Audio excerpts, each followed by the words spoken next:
Hi everybody, welcome in or welcome back. Today I'm very excited to be making this video.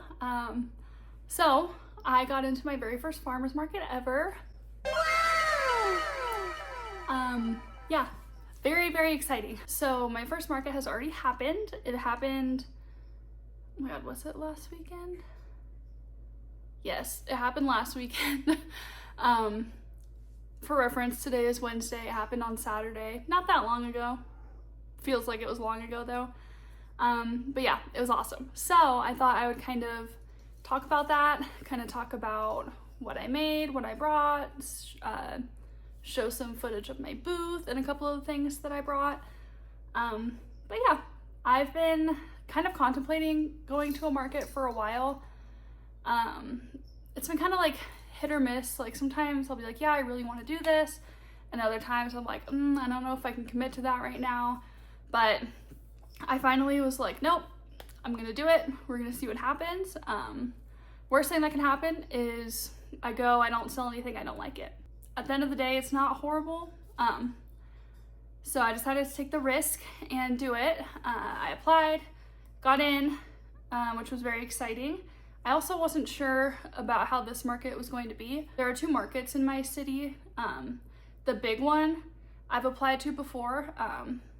So you probably don't know this because I've never talked about it, but I also bake and it's all under like the same LLC. So it's just Magic Hands Baked Goods instead of Magic Hands Yarn. So I've applied to the big farmer's market for my bread and my yarn and didn't get into that one. That one's really big, a lot of vendors there. Last time I went there was one for sure crochet booth that I saw, and they have like 4 different bakery stalls. So like it makes sense. It wasn't the end of the world. Disappointing, yes, but not the end of the world. And then the second one is much smaller. I'd only ever been to it once because I was kind of driving past it. It's in a casino parking lot. I know, very Nevada. But I was driving past the casino and saw like a little sign that's at the farmer's market, and I was like, oh, I didn't even know there was one in there because it's kind of tucked in the back corner of the parking lot. But so yeah, it's a small, cute one, but it is very close to where I live, which is nice, so I don't have to drive as far. But I decided I'm gonna apply for that one, see if I can get in there. Don't really know much about that one. I've only been to it once, but we'll see what happens. And so I got into that one, and I didn't walk up and down when I was there. I was kind of just at my booth in my little spot. It was kind of a U-shaped, and so I guess if this is the U, I was kind of like here. So like here's the entrance where people come in. I was like kind of back here. Pretty good spot, I liked it. I didn't walk up and down the aisle though to look at any other vendors. But I did have some friends that came to my market, which was very exciting. And they told me they didn't see any other like yarn, crochet, knit booths. So that was cool. Kind of have the monopoly on that, I guess. Yeah, so I wasn't sure what to make exactly for the market. I also didn't have a ton of stock because I had never gotten into a market. I didn't want to just like make a bunch of stuff and then not have a way to sell it, you know, because like I don't need a bunch of plushies. I don't need a bunch of this or that. Like my main reason for even wanting to go to the market is so I can kind of like keep making more stuff, because I really enjoy crocheting and knitting, but I don't need all the stuff that I make. And if I don't have like an outlet, you know, it would kind of prevent me from making a lot, because it'd be like, oh, well, I really want to make this one thing, but I don't know if I have a lot of use for it. Or like, oh, I really enjoy making this one pattern, but I don't need 7 of them, you know what I mean? So that was kind of the main part behind why I wanted to kind of like start a business and go to the market. It's the same way with like my baked goods. Like I love making bread. I don't need 4 loaves of bread a week, you know what I mean? So yes, like that was the main reason. Another reason, obviously, I'm sure a lot of us feel this way, so we're kind of tired of our normal 9-to-5s. So in a perfect world, I'd be able to do this and bake full time, but I have to work to get there, you know? So that was kind of the other reason for applying for the market. But I got in, and my first market was in 2 weeks, so I was like, oh, okay, it's go time now, because I really didn't have much prepared. I did have some things that I brought that I had made from a while ago. Some were just like plushie patterns that I liked, that I thought about maybe putting on Etsy, so I was trying them. Didn't end up doing anything with them. They were just kind of sitting around. I made 2 little granny square crossbody bags. Didn't really use them. I have a big tote bag that I crocheted myself. I'm also a fan of bigger bags. I have a lot of stuff to carry around, I guess. So I never really used those small bags. So I brought those with me. And then I did make some new stuff for the market. So I made some flowers. After like my wedding and all those wedding flowers, like everyone always says that like they're beautiful and like they would sell really well and I should sell them. So I made some of those to bring to the market. Not nearly as many as I made for the wedding or the same types. I just kind of chose a couple that I felt I could get done reasonably in 2 weeks. I was also really worried about like volume of items, volume of product. I was kind of worried that I wouldn't have enough and my booth would look really empty. Again, at the end of the day, worst thing that could have happened was I didn't sell anything and I didn't have fun. Sucks, but it's not the end of the world. So I was really worried about that. Really didn't need to be, but I was. So I was just worried I wouldn't have enough product, I guess. That 2-week time period was like the most stressed I've been in a while, which is unfortunate because like this should be fun, and it was very fun. I was very excited for the market, but I was also very anxious. Naturally, I am that way. So I was just really anxious about not having enough. Is it gonna go well? Is this quality of the thing I made good enough, you know? So I did end up having enough product. My goal was to kind of like have enough to where I sell some and then I take some with me so that for the next market, I already have some and don't have to make everything for that market. I'm doing them bi-weekly, so I only have 2 weeks to prepare for each of them. And for the first one, I was like, oh no, if I sell out, if that happens, that's incredible, but also then I only have these 2 weeks to prep again for the next one. And like, I feel like I haven't prepped enough in this first 2 weeks. So that was kind of a whole thing as well. Spoiler alert, that didn't happen, which is fine. I would prefer to have some product left behind. So going into this next one, I'm feeling a lot better because I still have a lot of product left. I don't feel as rushed to try and crank out some stuff just for the sake of having stuff at my booth. And I'm able to kind of look at some other patterns and other like items that I might want to bring that I didn't really have time to look at before. So overall, it's very good.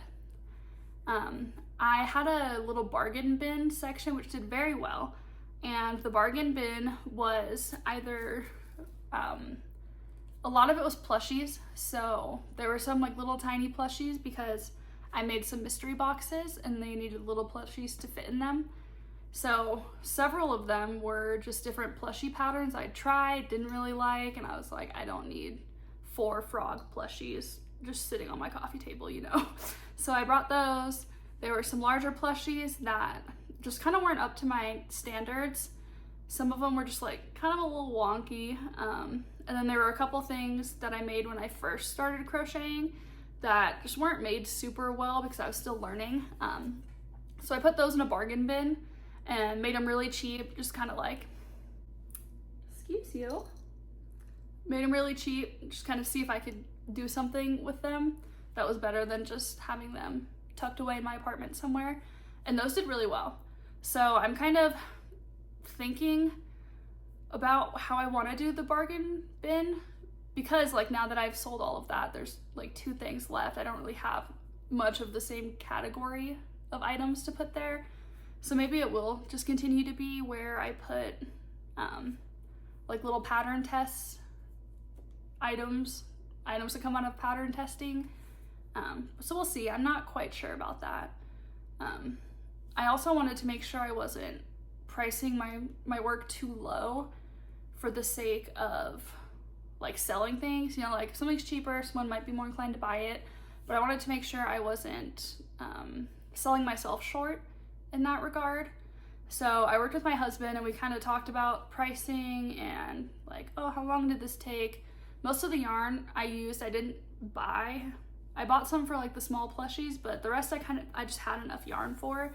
So I didn't really have to buy many new supplies, which was nice, but we kind of looked at how long did this take me, like kind of like effort, was it super easy, was it more complicated, and then tried to go from there. I also wanted like a broad range of like pricing. I didn't want everything to be more than $25. I didn't want everything to be less than $25. So, I mean, most of it was less than 25, but I didn't want everything to be like very cheap, you know? So I feel like we had a good mix. I was comfortable with the prices. I didn't feel like I was selling myself short or anything. I did bring some stuff that I have on my Etsy shop, and I made the prices at the market cheaper than on Etsy because I don't have to pay shipping or anything like that. I don't have to worry about the shipping costs or like the fees from Etsy, so I made those a bit cheaper here, but I was still fine with the price either way, so that was also very nice. Besides the bargain bin, the plushies did really well actually. I wasn't sure if they were gonna do well. I kind of wanted to bring stuff that was like usable, you know, like not just have a plushie booth, like a variety of things that are kind of functional, some accessories, that sort of thing. But the plushies did really well. So I will be making some more larger plushies. I only have a couple left. I didn't bring a bunch to begin with, but I also only have a couple left. So yeah, anyway, before I just spend an hour yapping to you about this, I'll go ahead and show you what my booth looked like at the market. I didn't do much like recording or taking pictures while I was there. I wanted to do a video at the end of like, here's what's left, and I totally forgot. I just started packing up. I was like, well, okay, I can give you a rundown of what I sold.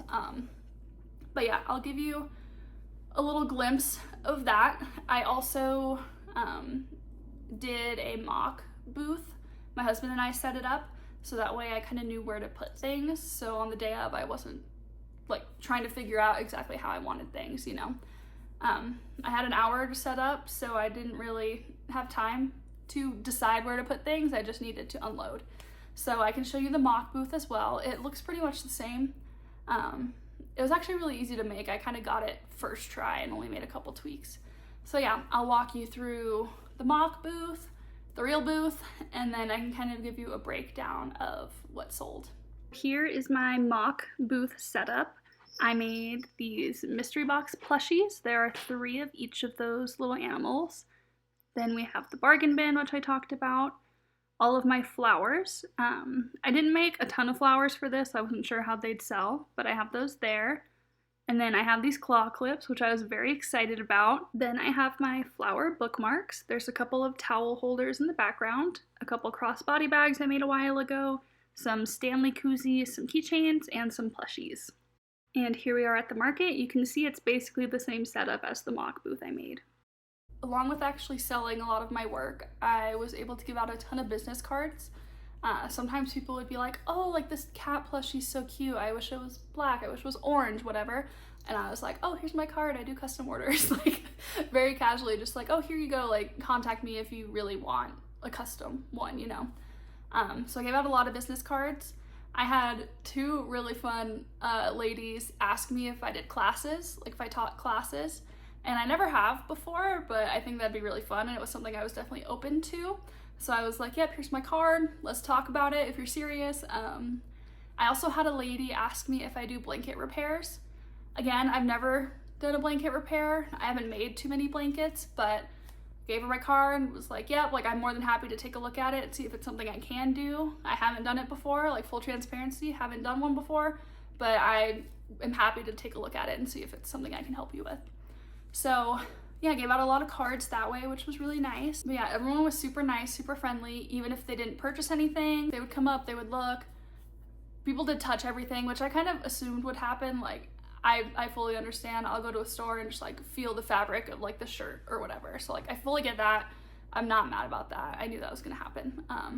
So like they would come up, look, touch, ask questions. Some of the things I made weren't super self-explanatory. Like I made these kitchen towel holders.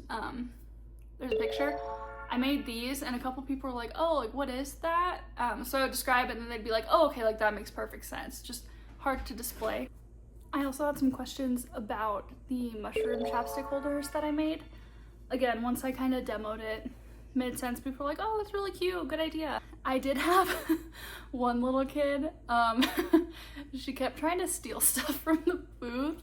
This kid was like 4, her sister's probably like 6 or something. And like they came up with their grandma and were like putting on the little bags and stuff, which like whatever, like I'm not that pressed about that. She kept like grabbing some of the little plushies from the bargain bin and then the mystery boxes, like she kept trying to grab those and her grandma would be like, no, put it back, like put it back, stop touching it. And she was not having it. And then they left and they came back, the 2 girls with their mom this time. And again, she kept trying to take the mystery boxes, like she would grab one and like hold it down, her mom would be like, put it back, she'd be like, no. And, like looking back now, it's kind of funny, but at the moment I was just like letting them parent and then being like, please don't steal my stuff, please don't ruin it. So that was interesting. But all the other kids that came up were really good. Like they would kind of feel around, which everybody did, but no one else tried to take anything, so just that one little girl. Yeah, I mean, everything else besides that was like perfect. I mean, it was a really good time. I am very happy that I did it and put myself out there in that way. Prepping for it was definitely a little bit stressful, definitely gave me some anxiety. I think mostly because I just wasn't sure what to expect. Like I didn't know if I had enough stuff, if it was all gonna look good, if this is gonna be the type of stuff people wanna buy. So now having one market under my belt is really nice because now I know like, oh, I need to make more plushies because those did well. And maybe I don't need to make any more flowers because I didn't sell many of those, which is very interesting because I thought those were gonna be flipped. I thought I would sell a lot more of the flowers and not as many of the plushies. But see, you never know. You kind of just have to learn when you do it. So yeah, for the next market, my main goal is to make some more larger plushies. I'm experimenting with like little keychains. I made a couple little lanyard keychains, but a while ago I crocheted my husband a little frog keychain. I'll put a picture of it here. So I'm thinking I might want to try and make some little keychains like this, maybe with some flowers, some cute little animals, stuff like that, because like those are small. They would sell for like pretty cheap. I wouldn't price them super high. I mean, that's me saying that right now without having made like any of them recently. I assume I wouldn't sell them for a super high price because they are so small, but if they end up being really hard to make, that'll have to balance out. But yeah, I think I might want to add some of that. I do want to try and add like coasters or like a hot pad for like pans and stuff because I still really want to have more. Do you have to do that right now?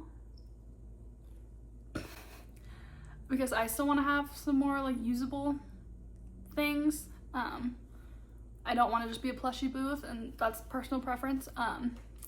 So like I want to venture into that world and see what happens. I have a whole pattern book of just granny squares, and so I think those could be like cute little coaster sets, like 4 coasters. It's just 4 different granny squares, and I feel like those would be pretty easy to make once I learn how to make that granny square, you know. So yeah, those are kind of my goals and aspirations for the next market. We'll see how it goes, hopefully well. I don't think I've said this, but I'm doing the markets bi-weekly.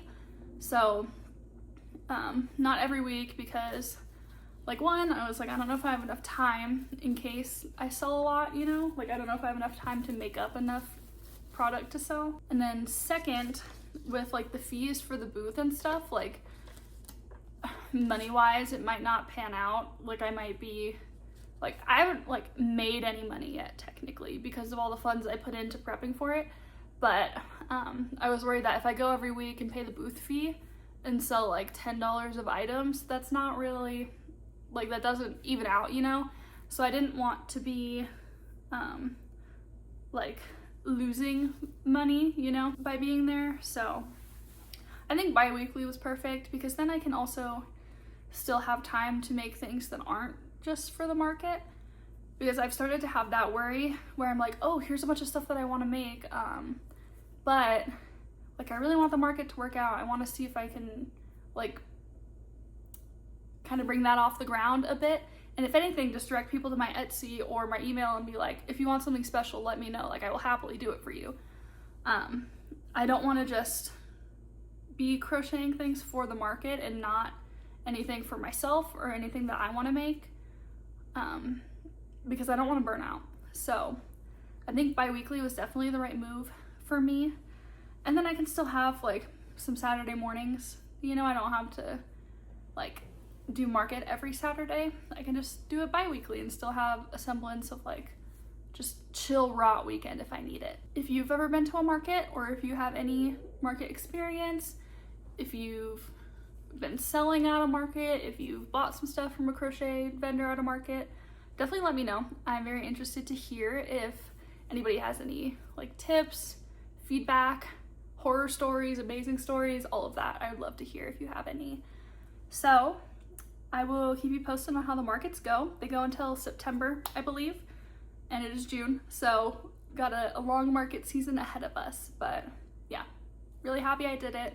Very good experience. I don't think my first one could have gone better. I hope you enjoyed listening to me talk about my first market, and I hope you enjoyed looking at my booth. I think it was very cute. I was very happy with it. So with that, I will hopefully see you next time.